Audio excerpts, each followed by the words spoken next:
This is possibly one of the biggest scams and largest thefts of Indian property, of ecological property that has ever taken place. दोस्तों एक बात बताइए, अगर कोई आपसे आज कहे कि अंडमान और निकोबार आइलैंड्स को इंडियन हांगकांग बना देना चाहिए, कि वहाँ टैक्स हेवन बनाओ, कि साल 2000 तक 2000 इंडस्ट्रीज लाओ, तो आप क्या कहेंगे? आप शायद कहेंगे ये बीजेपी की साजिश है, ये मोदी सरकार का कॉर्पोरेट खेल है, ये जमीन बेचने की तैयारी है। लेकिन आप गलत कहेंगे। ये सब आइडिया दरअसल राजीव गांधी सरकार का था, साल 1984 से 1989 के बीच। और ये हम नहीं कह रहे, ये उस जमाने के अखबारों में छपा हुआ है, टाइम्स ऑफ इंडिया के पेजेस पर। आप चाहें तो आज भी पढ़ सकते हैं। आज हम इस वीडियो में उस आर्काइव को खोल कर दिखाएंगे, क्योंकि राहुल गांधी पिछले हफ्ते फिर अंडमान गए छुट्टियों पर, और वहीं से उन्होंने मोदी सरकार को ग्रेट निकोबार प्रोजेक्ट पर लेक्चर दे दिया। लेकिन राहुल गांधी एक बात आपसे छुपा रहे थे। अंडमान पर लेक्चर देने से पहले उन्हें पहले अपने घर का आर्काइव पढ़ना चाहिए, उन्हें अपनी दादी का आर्काइव पढ़ना चाहिए, अपने पिता का आर्काइव पढ़ना चाहिए, अपनी माँ का आर्काइव पढ़ना चाहिए, और सोनिया गांधी की यूपीए सरकार का आर्काइव भी पढ़ना चाहिए। ये है गांधी फैमिली का हिपोक्रेसी आर्काइव। आज की ये कहानी हम आपको 3 एक्ट्स में सुनाएंगे। 3 प्राइम मिनिस्टर्स, एक ही परिवार। पहले इंदिरा गांधी का चैप्टर, 1981 का दौरा, 1982 का राज्यसभा संसद में एक एडमिशन जो आज तक रिकॉर्ड पर है। फिर राजीव गांधी का चैप्टर, 1984 से 1989, page 1 headlines, foreign investors, free port, और एक पूरी कोऑर्डिनेटेड कैंपेन जो टाइम्स ऑफ इंडिया ने दिन ब दिन डॉक्यूमेंट की। और फिर सोनिया गांधी की सरकार का चैप्टर, यानी मनमोहन सिंह सरकार, जो असल में सोनिया गांधी के इशारों पर चलते थे। 2004 में एक कैबिनेट नोट जो आज तक पेपर ट्रेल में है। और अंत में हम आज की मोदी सरकार के जवाब पर आएंगे, पीआईबी के 1 मई 2026 के ऑफिशियल बैकग्राउंडर से, नंबर के साथ, सोर्स के साथ, और उससे भी आगे हम एक आखिरी सवाल पर आएंगे जो पैम्फलेट पहले भी पूछ चुका है, 2008 के एक एमओयू पर, जिसका टेक्स्ट आज तक पब्लिक डोमेन में नहीं है। लेकिन ये सब थोड़ा बाद में। पहले आइए इंदिरा गांधी के चैप्टर पर। चलिए चलते हैं, जो आपको हिमांशी बिष्ट बताएंगे। साल 1981, मार्च का महीना। इंदिरा गांधी प्राइम मिनिस्टर हैं। वो 3 दिन के दौरे पर अंडमान और निकोबार गई हैं। लोकल एडमिनिस्ट्रेशन ने उनके लिए एक स्पेशल इंटरैक्शन अरेंज किया जरावा और ओंगे ट्राइब्स के साथ। और ट्राइब्स के लोगों से कहा गया, मैडम आ रही हैं, कपड़े पहनो। अब यहाँ एक बात समझना ज़रूरी है, जरावा और ओंगे एबोरिजिनल ट्राइब्स हैं, पर्टिकुलरली वल्नरेबल ट्राइबल ग्रुप्स, जिन्हें पीवीटीजी कहा जाता है। ये लोग अपनी परंपराओं में बहुत कम या बिल्कुल नहीं कपड़े पहनते, पत्ते, छाल और नेचुरल मटेरियल्स का इस्तेमाल करते हैं। ये उनकी संस्कृति है, ये उनका अधिकार है, और ये कानून के तहत प्रोटेक्टेड है। कानून का नाम है अंडमान और Nicobar islands, protection of aboriginal tribes regulation 1956। फिर भी इंदिरा गांधी के सामने उन्हें पूरी तरह कपड़े पहनाकर पेश किया गया। ये एक फोटो ऑप नहीं था, ये एक वॉयलेशन था, क्योंकि एक प्राइम मिनिस्टर के लिए उनकी संस्कृति छुपाई गई और उनकी पहचान बदली गई, सिर्फ इसलिए कि मैडम को उनका नेचुरल स्टेट शोभा नहीं देता था। यानी नियम उनके लिए नहीं बनता था, नियम तो सिर्फ हम आम लोगों के लिए बनता है। लेकिन ये अगर सिर्फ एक घटना होती तो शायद इतना बड़ा मुद्दा नहीं बनता। असली गंभीर बात आगे है, क्योंकि अगला प्रसंग खुद इंदिरा गांधी ने संसद के पटल पर कबूल किया। साल 1982 राज्यसभा में सवाल उठाया गया कि अंडमान और निकोबार की ट्राइबल पॉपुलेशन गिर क्यों रही है। सरकार की तरफ से जवाब अवेसिव आए, टाल मटोल भरे जवाब। संसद में टेंशन बढ़ी। तब क्या हुआ, खुद प्राइम मिनिस्टर इंदिरा गांधी को संसद में उठना पड़ा, और उन्होंने जो कबूल किया वो बहुत सीरियस है। पहली बात, उन्होंने कबूल किया कि हाँ, ट्राइबल पॉपुलेशन गिर रही है, ये एक ट्रैजिक रियलिटी है। दूसरी बात जो ज़्यादा चौंकाने वाली है, उन्होंने अपने अंडमान दौरे पर ट्राइबल्स को कपड़े पहनाने वाले काम को और उन्हें रिपब्लिक डे परेड जैसे इवेंट्स में ले जाने वाले काम को जस्टिफाई किया। संसद के पटल पर खुद प्राइम मिनिस्टर ने ऑन रिकॉर्ड और सबसे अलार्मिंग बात, उन्होंने डिक्लाइनिंग ट्राइबल पॉपुलेशन का दोष सरकार पर नहीं बल्कि खुद ट्राइबल लोगों पर ही डाल दिया। ये है वो कांग्रेस जो आज शोम्पेन ट्राइब की चिंता कर रही है। ये है वो फैमिली जो आज ट्राइबल कंसेंट की बात कर रही है। और ये मैं नहीं कह रही, ये राज्यसभा का ऑफिशियल रिकॉर्ड है, खुद इंदिरा गांधी का अपना जवाब है, आज भी अवेलेबल है, आप खुद वेरीफाई कर सकते हैं। तो देखा आपने इंदिरा गांधी के दौर का चैप्टर, ट्राइबल संस्कृति के साथ छेड़छाड़, संसद में जस्टिफिकेशन और दोष ट्राइबल लोगों पर ही डाल देना। लेकिन ये तो सिर्फ शुरुआत थी, असली कहानी अब शुरू होती है, क्योंकि 1984 में राजीव गांधी प्राइम मिनिस्टर बनते हैं और जैसे ही वो प्राइम मिनिस्टर बनते हैं, अंडमान के साथ क्या कुछ नहीं हुआ। सोच के देखिए, एक महीने के अंदर टाइम्स ऑफ इंडिया में कॉलम छपता है, एक साल के अंदर पेज 1 स्प्लैश, 4 साल के अंदर कैबिनेट का ऑफिशियल टारगेट बन जाता है 2000 इंडस्ट्रीज का। बीच में दुबई में एनआरआई इन्वेस्टर्स को पिच होता है, बीच में सोनिया गांधी ट्राइबल प्रोटेक्शन कानून तोड़कर ओंगे के घर में घुस जाती हैं, और जब राजीव गांधी के खुद के फाइनेंस मिनिस्टर वीपी सिंह सवाल उठाते हैं, उन्हें कैबिनेट से निकाल दिया जाता है। ये सब 10 साल नहीं, 4 साल में होता है। साल 1984 से 1988 के बीच, और ये सारी कहानी एक ही अखबार ने दिन ब दिन डॉक्यूमेंट की है, टाइम्स ऑफ इंडिया। इस चैप्टर को एक्सप्लेन करेंगे चमन मिश्रा, क्योंकि इन्होंने इस आर्काइव को पूरा पढ़ा है और अब ये आपको पूरा दिखाएंगे। आज जो मैं आपको दिखाने जा रहा हूँ वो पूरी मीडिया इंडस्ट्री में आपको कोई और नहीं दिखाएगा, क्योंकि ये हमारी एक्सक्लूसिव रिसर्च है। क्योंकि आज हम इतिहास के पन्ने पलटेंगे, अखबार के आर्काइव्स देखेंगे। आइए टाइम्स ऑफ इंडिया के पन्ने पलटते हैं। 1984 से 1989 के बीच के एक एक डेट के साथ, एक एक हेडलाइन के साथ। दोस्तों, ये कहानी 21 नवंबर 1984 से शुरू होती है। राजीव गांधी को प्राइम मिनिस्टर बने सिर्फ 1 महीना हुआ था और टाइम्स ऑफ इंडिया के ओपिनियन सेक्शन में एक कॉलम छपता है। लेखक हैं अशोक कुमार लाहिरी। हेडलाइन पढ़िए, a blueprint for Andamans, why not an Indian Hong Kong. Lahiri इस कॉलम में क्या कह रहे हैं? साफ शब्दों में वो कहते हैं कि अंडमान और निकोबार आइलैंड को फ्री पोर्ट बनाया जाए, हांगकांग का रिप्लेसमेंट बनाया जाए, सिंगापुर बनाया जाए, इंडियन और नॉन रेजिडेंट इंडस्ट्रीज के लिए खोल दिया जाए, टैक्स हेवन बनाया जाए। और याद रखिए, लाहिरी कोई रैंडम कॉलमनिस्ट नहीं है। इस कॉलम की टाइमिंग और लैंग्वेज देखकर ये साफ समझ में आता है कि ये गवर्नमेंट ट्रायल बलून था। मतलब ये कि सरकार ने एक तरह से शिगुफा छोड़ दिया था, ये देखने के लिए कि पब्लिक रिएक्शन क्या होता है। और 1 साल के अंदर ये शिगुफा सच्चाई में बदल जाता है, रियल प्रपोजल बन जाता है। 18 नवंबर 1985 को टाइम्स ऑफ इंडिया के फ्रंट पेज पर मोटे मोटे शब्दों में हेडलाइन छपती है, Andaman to be open for NRI. दोस्तों, ये सिर्फ हेडलाइन नहीं थी, ये प्रपोजल सीधा राजीव गांधी की तरफ से आया था। खुद प्राइम मिनिस्टर ने अनाउंस किया था कि आइलैंड एनआरआईज और फॉरेन इन्वेस्टर के लिए खोल दिया जाएगा। और ये प्रपोजल कहां से आया था, इसके ओरिजिन पॉइंट भी पेपर ट्रेल में है। 6 अक्टूबर 1984 को टाइम्स ऑफ इंडिया ने दुबई डेडलाइन स्टोरी छापी थी। हेडलाइन थी, call to set up free port in Andaman. कह सकते हैं कि अंडमान को बेचने की नीलामी पहले दुबई में लगाई गई थी और उसके साल भर बाद वो प्रपोजल दिल्ली में इंप्लीमेंट हुआ। अब आता है सबसे हैवी डेटा, ध्यान से समझिए।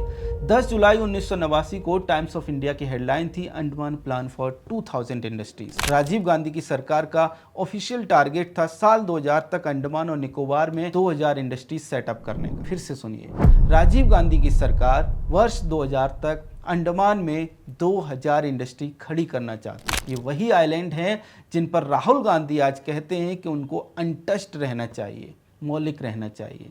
लेकिन उनके पिता 2000 इंडस्ट्री वहां लगाना चाहते थे। और ये सब केवल एब्स्ट्रैक्ट प्रपोजल नहीं थे, ये एक पूरी कोऑर्डिनेटेड कैंपेन थी, कई साल तक क्रमबद्ध तरीके से, विधिवत तरीके से चलाई गई। टाइम्स ऑफ इंडिया के रिकॉर्ड्स देखिए कि कैसे ये कैंपेन महीने दर महीने बनाई गई। 6 अक्टूबर 1984, call to set up free port in Andaman, Dubai deadline. 21 नवंबर 1984, a blueprint for Andamans, why not an Indian Hong Kong, Lahiri का कॉल। 7 नवंबर 1985, Andamans FTZ means free trade zone proposal. 18 November 1985, Andaman to be open for NRI, Rajiv Gandhi का डायरेक्ट प्रस्ताव। 11 जनवरी 1986, EDII expertise for units in Andaman. 6 जून 1986, Hong Kong Indians offer to develop Andaman. 27 अगस्त 1986 NRIs willing to develop Andaman and Nicobar। 23 दिसंबर 1986 plans for Andaman Nicobar approved. IDA meeting में 30 schemes pass हुई। 4 फरवरी 1987 progress threatens Andaman island, Usha Rai की इन्वेस्टिगेशन। दोस्तों ये सिर्फ हेडलाइंस नहीं है, सिर्फ समाचार नहीं है, ये एक पैटर्न है, ये एक स्ट्रेटजी है और मैं आपको साफ बता दूं ये एक फैमिली बिजनेस का ब्लूप्रिंट है। अब जरा पर्यावरण की बात कर लेते हैं, एनवायरनमेंट की बात कर लेते हैं, क्योंकि राहुल गांधी आजकल पेड़ों की बहुत बात कर रहे हैं, अंडमान के जंगल बचाने का झंडा उठाए घूम रहे हैं, लेकिन पेपर ट्रेल कुछ और कहानी सुनाता है। इंदिरा गांधी के समय 1979 में अंडमान एडमिनिस्ट्रेशन ने लिटिल अंडमान में 2400 हेक्टेयर्स पर red oil palm plantation sanction किया। वर्जिन ट्रॉपिकल फॉरेस्ट काट के Andaman and Nicobar island forest plantation development corporation limited यानी ANIFDC नाम के गवर्नमेंट कॉरपोरेशन ने ये काम शुरू किया।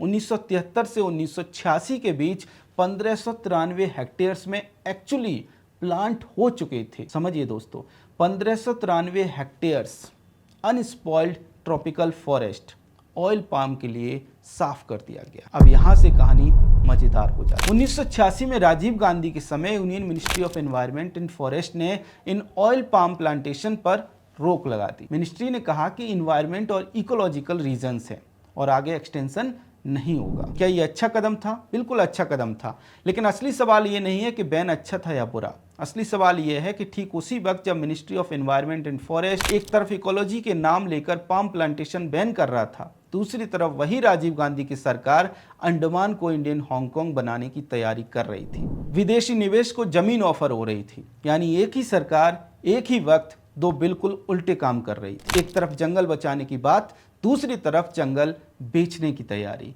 ये पॉलिसी कॉन्ट्राडिक्शन था, ये सिलेक्टिव इन्वायरमेंटलिज्म था और ये वही पैटर्न है जो आज राहुल गांधी में भी दिखता है। कभी ट्राइबल प्रोटेक्शन की बात, कभी प्राइवेट आइलैंड लीज का प्रस्ताव। और अब वो चैप्टर जो सोनिया गांधी द हिंदू के कॉलम में कभी नहीं लिखेंगी, क्योंकि अगर वो लिखेंगी तो उन्हें पहले अपने ही पास्ट पर जवाब देना पड़ेगा। दोस्तों दिसंबर 1986 वही 1956 का Andaman and Nicobar island protection of aboriginal tribes regulation, जिसका जिक्र हमारी सहयोगी हिमांशी ने किया। ये कानून साफ शब्दों में कहता है कि ट्राइब्स रिजर्व में बिना ऑफिशियल परमिशन के एंट्री इलीगल है, पूरी तरह गैर कानूनी। आम नागरिक अगर वहां घुस जाए तो पीनल एक्शन होता है। फिर भी दिसंबर 1986 में सोनिया गांधी, जो तत्कालीन प्रधानमंत्री राजीव गांधी की पत्नी थी, सीधे ओंगे ट्राइब के घर तक पहुंच जाती, उनके साथ बात करती हैं, महिलाओं के साथ बैठकर बात करती हैं और उनके घर जाकर फोटोग्राफी भी की जाती है, प्रेस कवरेज होती है, सब कुछ पब्लिकली डॉक्यूमेंटेड है। दोस्तों अब साफ साफ समझिए क्या हुआ। 1956 का कानून सस्पेंडेड कर दिया गया क्योंकि फर्स्ट फैमिली आई थी। शायद नियम उनके लिए नहीं बनता, नियम तो सिर्फ हम जैसे आम लोगों के लिए बनते थे। ये मैं अपनी तरफ से नहीं कह रहा, बल्कि Andaman and Nicobar island protection of aboriginal tribes regulation 1956 कहता है कि अनऑथराइज्ड कॉन्ट्रैक्ट और entry into the tribal reserve is illegal. इसके बाद भी राजीव गांधी की वाइफ सोनिया गांधी ओंगे ट्राइब से बात करती हैं और दिसंबर 1986 में उनके घर भी जाती हैं। आगे चलिए, दिसंबर 1986 से 2012 में आइए। नेशनल एडवाइजरी काउंसिल की मीटिंग है, सोनिया गांधी NSA की चेयरपर्सन है, UPA 2 का पीक है और उसी मीटिंग में वो एक फॉर्मल निर्देश देती हैं। बिल्कुल वही सोनिया गांधी जो 1986 में खुद ओंगे ट्राइब्स के घर में घुसी थी। और 2012 में उनका निर्देश क्या है? ये कि जरावा जैसी इंडिजीनियस ट्राइब्स को अनटच्ड रखा जाए, बाहरी संपर्क से बचाया जाए, PVTG प्रोटेक्शन सख्त किया जाए। यानी जो कानून 1986 में खुद तोड़ दिया था, 26 साल बाद वही कानून दूसरों पर सख्ती से थोपने की तैयारी हो रही थी। मजे की बात यह है कि 2025 में वही सोनिया गांधी द हिंदू में कॉलम लिखती हैं कि सरकार कंसल्टेशन नहीं कर रही। वही सोनिया गांधी 2026 में अपने बेटे को अंडमान भेज रही हैं लेक्चर देने के लिए। ये सिलेक्टिव एमनीशिया है, ये सिलेक्टिव सहानुभूति का प्रोपेगेंडा है और ये चालें पुरानी हैं, नई नहीं। दोस्तों मैं एक बात और आपको बताऊंगा जो बहुत से लोग नहीं जानते। राजीव गांधी के खुद के फाइनेंस मिनिस्टर BP सिंह ने अंडमान ब्लूप्रिंट्स पर विरोध जताया था। उन्होंने सीधा सवाल पूछा था, ये किसके फायदे के लिए हो रहा है, पब्लिक के, ट्राइबल्स के या फिर उद्योगपतियों के जो NRI रूट से इन्वेस्ट कर रहे थे। BP सिंह को विरोध का नतीजा क्या हुआ जानते हैं? उन्हें कैबिनेट से निकाल दिया गया।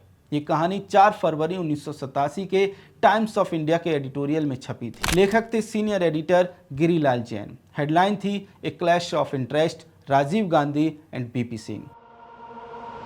तो आपने देखा, राजीव गांधी के चैप्टर में 4 साल में एक पूरी कोऑर्डिनेटेड कैंपेन चल रही थी। अंडमान को इंडियन हांगकांग बनाने की, एनआरआईज को दुबई में पिच करने की, डजन्स ऑफ फॉरेन इंडस्ट्रीज लाने की, और साथ में 1956 का ट्राइबल प्रोटेक्शन कानून तोड़ के खुद सोनिया गांधी ओंगे के घर में घुस रही हैं। ये सब पेपर ट्रेल में है, आज भी अवेलेबल है। लेकिन कहानी यहाँ खत्म नहीं होती, क्योंकि 1989 में राजीव गांधी की सरकार गिर जाती है, वीपी सिंह की सरकार आती है, फिर नरसिम्हा राव, फिर वाजपेयी और फिर 2004 में मनमोहन सिंह।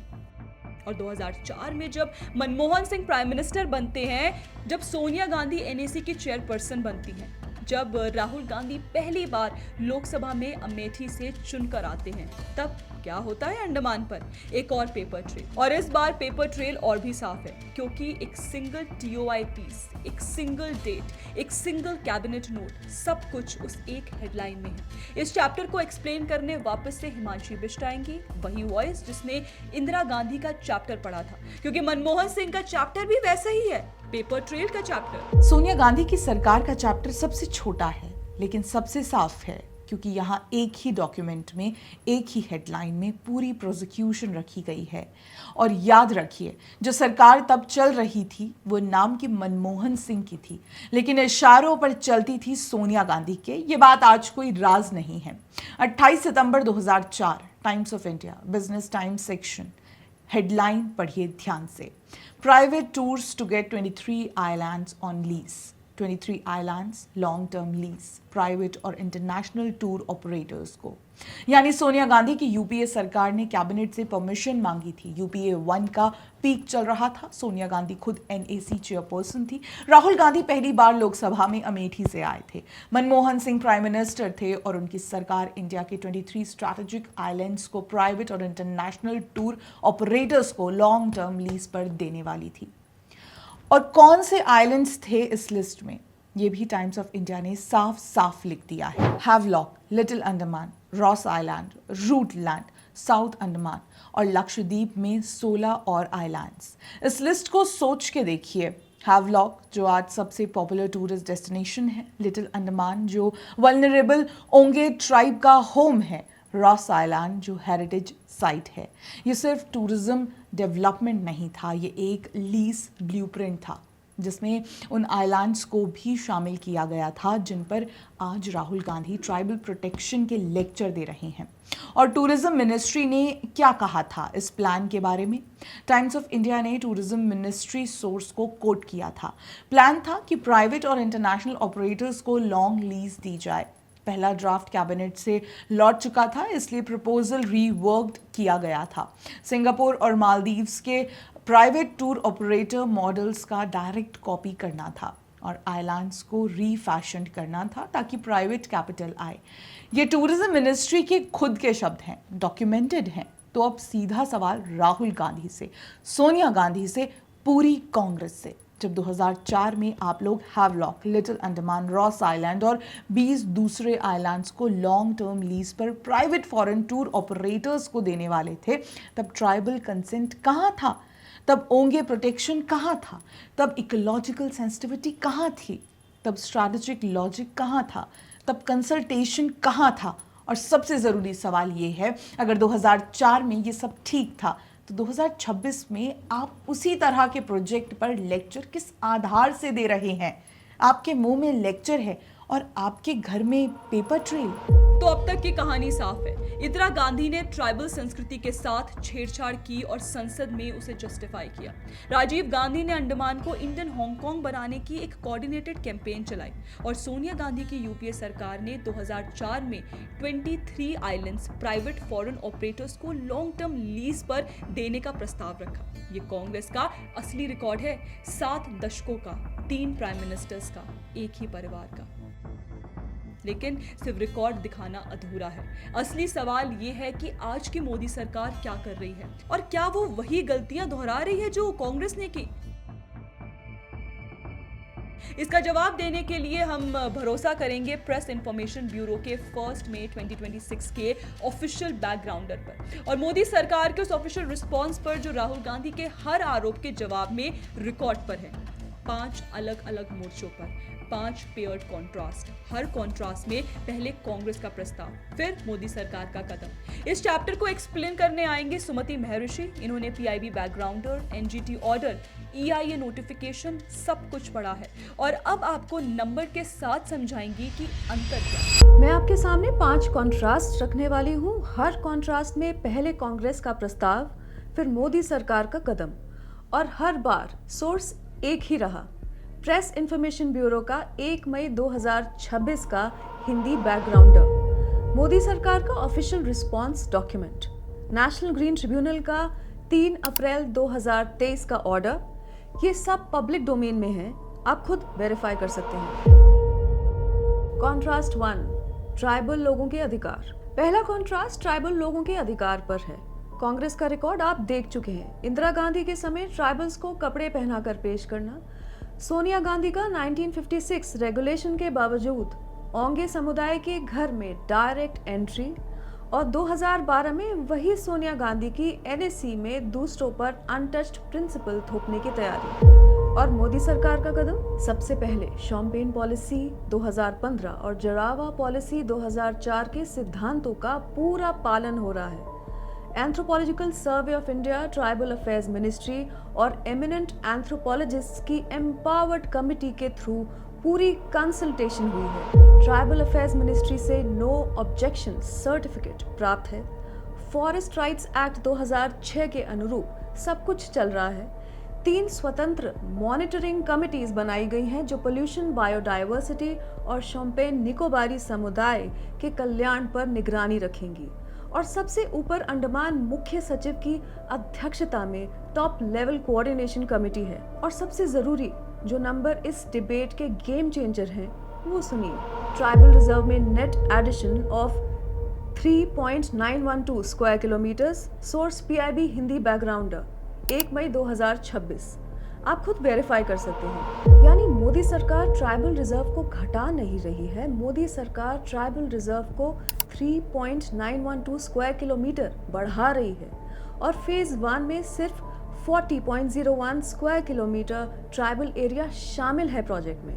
उसमें से 11.032 स्क्वायर किलोमीटर तो 1972 से ही यानी इंदिरा गांधी के समय से ही रेवेन्यू लैंड के रूप में यूज हो रही थी। तो सवाल राहुल गांधी से, आप ट्राइबल डिस्प्लेसमेंट पर लेक्चर दे रहे हैं जबकि आपकी मदर खुद ओंगे समुदाय के घर के अंदर घुसी थी 1986 में और आपकी सरकार 1972 से उस लैंड को रेवेन्यू यूज में लाए बैठी थी। कॉन्ट्रास्ट 2, फॉरेस्ट कवर और पर्यावरण। दूसरा कॉन्ट्रास्ट फॉरेस्ट कवर पर है।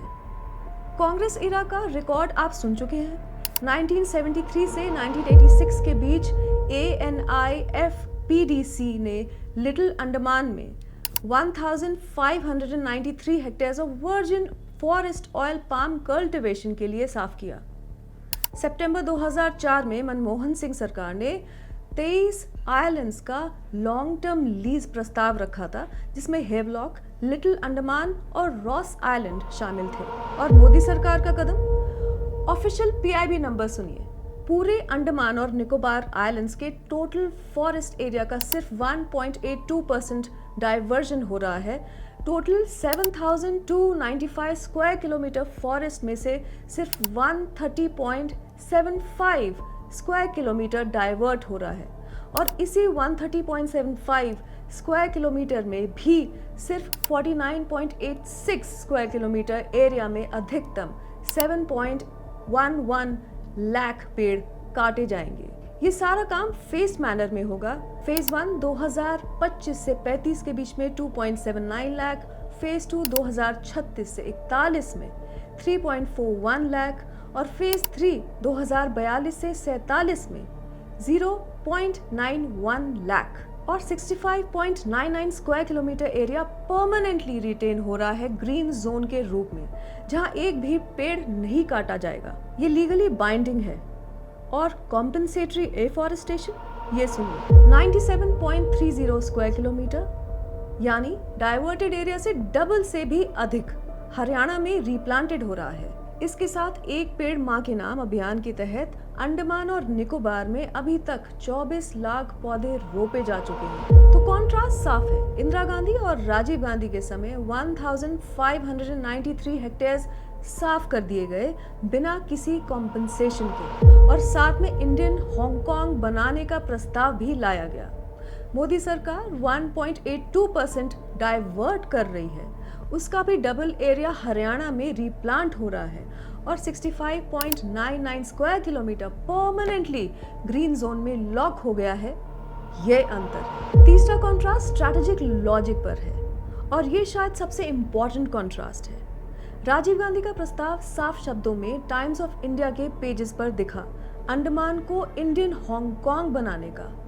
सिंगापुर का rival, tax haven, NRI investors के लिए ओपन, यानी स्ट्रैटेजिक लॉजिक शून्य था।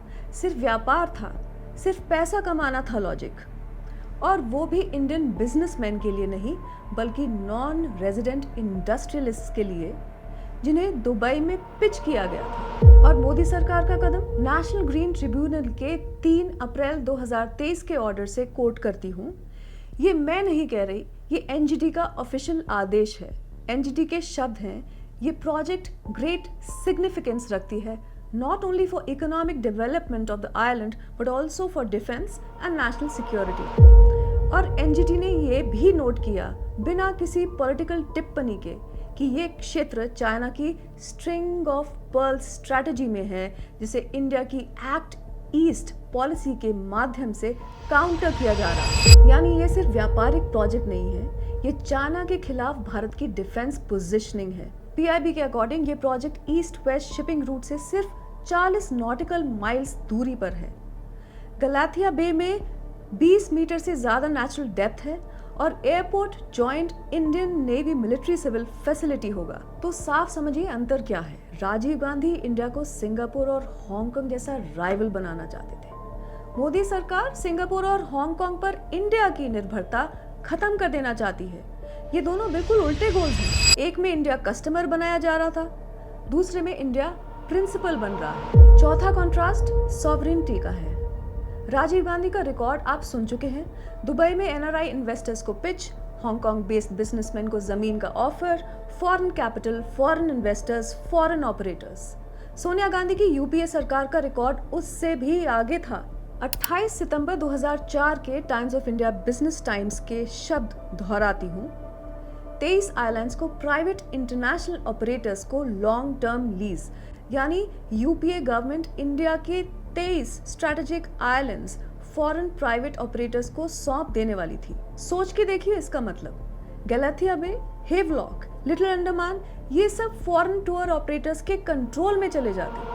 और मोदी सरकार का कदम, आईसीटीटी यानी international container transshipment terminal India की सॉवरेनिटी के अंडर है। कोई प्राइवेट इंटरनेशनल ऑपरेटर नहीं। Greenfield international airport joint Indian navy military और सिविल फैसिलिटी है। डिफेंस लॉजिक क्लियर है। पावर प्लांट, गैस और सोलर का हाइब्रिड सिस्टम है, Indian controlled. Andaman and Nicobar islands integrated development cooperation project proponent हैं। ये गवर्नमेंट कॉर्पोरेशन है, फॉरेन नहीं। और सबसे ज़रूरी, प्रोजेक्ट अभी डिटेल्ड प्रोजेक्ट रिपोर्ट स्टेज पर है। कोई भी डेवलपर आज तक अपॉइंट नहीं हुआ है। सिलेक्शन ट्रांसपेरेंट है एंड कंपेटिटिव टेंडरिंग के थ्रू होगी। और यहाँ एक बात साफ तौर पर कह देती हूँ, ये सीधा राहुल गांधी के अडानी आरोप का जवाब है, बिना उस आरोप पर स्पेकुलेट किए, क्योंकि अभी कोई डेवलपर है ही नहीं। तो अडानी को दे दिया का आरोप एक प्रीएम्प्टिव स्मीयर है, बिना किसी कॉन्ट्रैक्ट के। हम इस स्पेकुलेशन पर नहीं जाएंगे, तब जाएंगे जब कुछ कॉन्क्रीट ऑन रिकॉर्ड हो। लेकिन सॉवरेनिटी के इस कॉन्ट्रास्ट में एक और सवाल है जो पूछना पड़ेगा।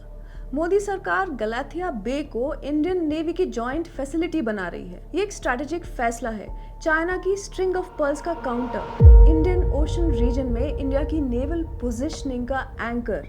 और राहुल गांधी इस प्रोजेक्ट के खिलाफ हैं। नेवल सिग्निफिकेंस पर लेक्चर दे रहे हैं, डिफेंस लॉजिक पर लेक्चर दे रहे हैं। लेकिन एक बात, जिस परिवार ने 1988 में 1988 में आईएनएस विराट को, भारत के उस समय के एकमात्र एयरक्राफ्ट कैरियर को, लक्षद्वीप के बंगराम आइलैंड पर 10 दिन के हॉलिडे के लिए टैक्सी की तरह इस्तेमाल किया था, वो परिवार इंडियन नेवी की स्ट्रैटेजिक इंपॉर्टेंस पर क्या समझाएगा हमको? ये हम कोई कहानी नहीं गढ़ रहे। ये जनवरी 1988 में इंडिया टुडे मैगजीन में छपी थी खबर। लेखक है अनीता प्रताप। कोट सुनिए। India's premier warship INS Virat was used to transport the Gandhis and moved in the Arabian Sea for 10 days. A submarine was also reported to be in attendance, and some defense experts questioned the justification of depriving the Navy of its most effective fighting component merely to suit Rajiv's holiday plans. Source Anita Pratap, India Today Magazine, January 1988. और यही कहानी Indian express ने भी 1988 में report की थी। INS Virat के साथ आईएनएस विंध्यगिरी, आईएनएस तारागिरी और आईएनएस मगर भी थे। 4 वॉरशिप्स प्लस एक सबमरीन, टोटल 24 मेन, विमेन और बच्चे थे ऑन बोर्ड, जिसमें 8 फॉरेनर्स शामिल थे, 70 लोगों का सर्विस डिटेल था और 1200 पुलिसमैन बंगराम के अराउंड तैनात थे। डिफेंस एक्सपर्ट ब्रह्मचलानी ने यहाँ तक कहा था कि ये दुनिया के किसी भी लोकतंत्र में पहला केस हो सकता है जिसमें एक नेता ने एयरक्राफ्ट कैरियर को पर्सनल हॉलिडे क्रूज के लिए कमांडियर किया हो। तो सीधा सवाल राहुल गांधी से, आपकी माताजी, आपके पिताजी, आप खुद 1988 में आप लोग आईएनएस विराट पर थे, एयरक्राफ्ट कैरियर को हॉलिडे टैक्सी के रूप में इस्तेमाल किया जा रहा था पूरे 10 दिन, और अब आप इस मोदी सरकार को, जो उस ही नेवी के लिए गलाथिया बे में जॉइंट फैसिलिटी बना रही है, नेवल सीरियसनेस पर लेक्चर दे रहे हैं आप। ये अथॉरिटी कहाँ से आती है? ये क्रेडिबिलिटी कहाँ से आती है? कॉन्ट्रास्ट 5, प्रोसेस और ट्रांसपेरेंसी। 5वां और आखिरी कॉन्ट्रास्ट प्रोसेस और ट्रांसपेरेंसी पर है। राजीव गांधी का 1984 का प्रस्ताव एक भी formal environmental impact assessment framework नहीं था। EIA नोटिफिकेशन इंडिया में 1994 में आया, यानी राजीव इरा का इंडियन हांगकांग ब्लूप्रिंट पूरा का पूरा बिना किसी फॉर्मल एनवायरमेंटल क्लियरेंस प्रोसेस के चला। मनमोहन सिंह का 2004 प्रस्ताव कैबिनेट के थ्रू रूटेड था, लेकिन बिना पब्लिक स्क्रूटनी के, बिना किसी ट्राइबल कंसल्टेशन फ्रेमवर्क के। और मोदी सरकार का कदम, EIA नोटिफिकेशन 2006 के under full screening, scoping, public consultation और अप्रेजल हो चुका है। ICRZ नोटिफिकेशन 2019 का कोस्टल रेगुलेशन जोन फ्रेमवर्क लागू है। एनवायरमेंटल क्लियरेंस के 42 बाइंडिंग कंडीशंस हैं, जो air, water, noise, waste management, marine ecology, human health और डिजास्टर मैनेजमेंट पर हैं। स्पेशलिस्ट इंस्टीट्यूशंस ने स्टडीज की हैं। Zoological survey of India, wild life institute of India, Salim Ali centre for ornithology and natural history, Indian institute of science, सबकी studies record पर है। National green tribunal की जुडिशियल स्क्रूटिनी में ये प्रोजेक्ट 3 अप्रैल 2023 के आदेश में अपहोल्ड हो चुका है। परिवेश पोर्टल पर सारे डॉक्यूमेंट्स पब्लिक डोमेन में अवेलेबल हैं और 3 स्वतंत्र मॉनिटरिंग कमिटीज हैं, पोल्यूशन, बायोडायवर्सिटी और शम्पेन निकोबारी वेलफेयर के लिए। यानी राजीव गांधी के समय ओवरसाइट शब्द का भी कोई इंस्टीट्यूशनल मतलब नहीं था। मोदी सरकार में हर लेयर पर अकाउंटेबिलिटी है, हर कंडीशन लीगली बाइंडिंग है और हर फैसला जुडिशियल रिव्यू से गुजरा है। ये प्रोसेस का अंतर है, ये गवर्नेंस का अंतर है, ये सीरियसनेस का अंतर है। तो आइए 5 कॉन्ट्रास्ट को एक ही फ्रेम में देखते हैं और साफ तस्वीर बनाते हैं। राजीव गांधी के दौर में अंडमान को इंडियन हांगकांग बनाने का टैक्स हेवन मॉडल लाया गया था। दुबई में NRI इन्वेस्टर्स को पिच किया गया था। 1593 hectares of virgin forest oil palm के लिए साफ कर दिया गया था। साथ ही साथ 2000 इंडस्ट्रीज बाय ईयर 2000 का ऑफिशियल टारगेट तय किया गया था। सोनिया गांधी 1956 के कानून को तोड़ के ओंगे समुदाय के घर में घुस गई थी और ये पूरा काम बिना किसी EIA फ्रेमवर्क के चला था, क्योंकि तब EIA नोटिफिकेशन इंडिया में आया ही नहीं था। सोनिया गांधी की यूपीए सरकार के दौर में, जिसे मनमोहन सिंह चला रहे थे, 23 आइलैंड्स प्राइवेट और इंटरनेशनल टूर ऑपरेटर्स को लॉन्ग टर्म लीज पर देने का प्रस्ताव रखा गया था। ये प्रस्ताव कैबिनेट के थ्रू रूटेड किया गया था, लेकिन बिना किसी पब्लिक स्क्रूटनी और बिना किसी ट्राइबल कंसल्टेशन फ्रेमवर्क के। और मोदी सरकार के दौर में सब कुछ बिल्कुल उल्टा है। आईसीटीटी इंडिया की सॉवरेनिटी के अंडर है। Greenfield international airport joint Indian navy military और सिविल फैसिलिटी है। फॉरेस्ट कवर का सिर्फ 1.82% डाइवर्ट हो रहा है। कॉम्पनसेटरी एफॉरेस्टेशन 97.30 स्क्वायर किलोमीटर में हरियाणा में हो रहा है, जो डाइवर्ट हो रहे एरिया से डबल है। ट्राइबल रिजर्व में 3.912 स्क्वायर किलोमीटर का नेट एडिशन हो रहा है। 42 बाइंडिंग एनवायरमेंटल क्लियरेंस कंडीशंस हैं। एनजीटी ने 3 अप्रैल 2023 के आदेश में प्रोजेक्ट को अपहोल्ड किया है। परिवेश पोर्टल पर सब कुछ ट्रांसपेरेंट है और प्रोजेक्ट अभी डिटेल्ड प्रोजेक्ट रिपोर्ट स्टेज पर है। कोई डेवलपर आज तक अपॉइंट नहीं हुआ। ये है अंतर, ये है फर्क। राजीव गांधी बेचने आए थे, सोनिया गांधी की यूपीए सरकार लीज पर देने आई थी, मोदी सरकार बनाने आई है और राहुल गांधी वो सिर्फ लेक्चर देने आए हैं। और आप, जैसा कि शुरू में आपने कहा था, अब उस आखिरी सवाल पर आइए जो इस सारी कहानी को एक्सप्लेन करता है। दोस्तों, आपने अब 4 चैप्टर्स देख लिए हैं, इंदिरा गांधी से शुरू करके राजीव गांधी, फिर सोनिया गांधी की यूपीए सरकार और अब मोदी सरकार तक। लेकिन सवाल सिर्फ हिपोक्रेसी का नहीं है, सिर्फ सेलेक्टिव एमनीजिया का नहीं है, सिर्फ फैमिली के लिए नियम अलग का नहीं है। सवाल कुछ और गहरा है और वो सवाल पैम्फलेट के दर्शकों के लिए नया नहीं है। हम ये इन्वेस्टिगेशन पहले भी रिपोर्ट कर चुके हैं डिटेल में। साल 2008 यूपीए 1 की सरकार, Manmohan Singh prime minister, Sonia Gandhi extra constitutional authority, Indian national Congress और कम्युनिस्ट पार्टी ऑफ चाइना के बीच एक एमओयू साइन होता है, मेमोरेंडम ऑफ अंडरस्टैंडिंग। एक इंडियन पॉलिटिकल पार्टी और एक हॉस्टाइल फॉरेन पावर की रूलिंग पार्टी के बीच स्पेशल कंसल्टेशन का अग्रीमेंट। और ये एमओयू आज तक पब्लिक डोमेन में नहीं है। 18 साल बीत चुके हैं दोस्तों। इसका टेक्स्ट कांग्रेस ने आज तक रिलीज नहीं किया। 2008 से 2026 तक 18 साल की चुप्पी। और इस एमओयू के बाद क्या हुआ, वो एक पैटर्न है जो पैम्फलेट पहले ही डॉक्यूमेंट कर चुका है। 2008 से 2014 के बीच India China trade deficit $9 billion से $36 बिलियन हो गया। सिर्फ 6 साल में 4 गुना। इंडियन फार्मा इंडस्ट्री की एपीआई मैन्युफैक्चरिंग कोलैप्स हो गई, सोलर मैन्युफैक्चरिंग क्रेडल में ही मार दी गई, टेलीकॉम इंडस्ट्री तबाह हो गई। 2014 में नेवी चीफ डीके जोशी का रेजिग्नेशन हुआ और उसी हफ्ते भर में Chinese nuclear submarine Indian ocean में उतरी। 2017 के डोकलम स्टैंड ऑफ के बीच जब इंडियन और चाइनीज ट्रूप्स आमने सामने थे, तब राहुल गांधी चाइनीज एम्बेसडर से छुप के मिलने गए। चाइनीज एम्बेसी ने यह कंफर्म किया, फिर पोस्ट डिलीट कर दिया। 2020 में गलवान के बाद जब 20 इंडियन सैनिक शहीद हुए, अधीर रंजन चौधरी ने एक चाइना विरोधी ट्वीट किया। कांग्रेस ने उनसे मना करवा दिया, ट्वीट डिलीट हो गया। और उसी वक्त आनंद शर्मा ने, जो 2008 एमओयू साइनिंग के पीछे खड़े थे, ट्वीट किया, special strategic partnership between India and China. ये सब पैम्फलेट के 2008 एमओयू के वीडियो में डॉक्यूमेंटेड है। आप उसको जरूर देखिए, लिंक डिस्क्रिप्शन में हमने लगा दिया है। और अब 2026, ग्रेट निकोबार। ग्रेट निकोबार क्या है?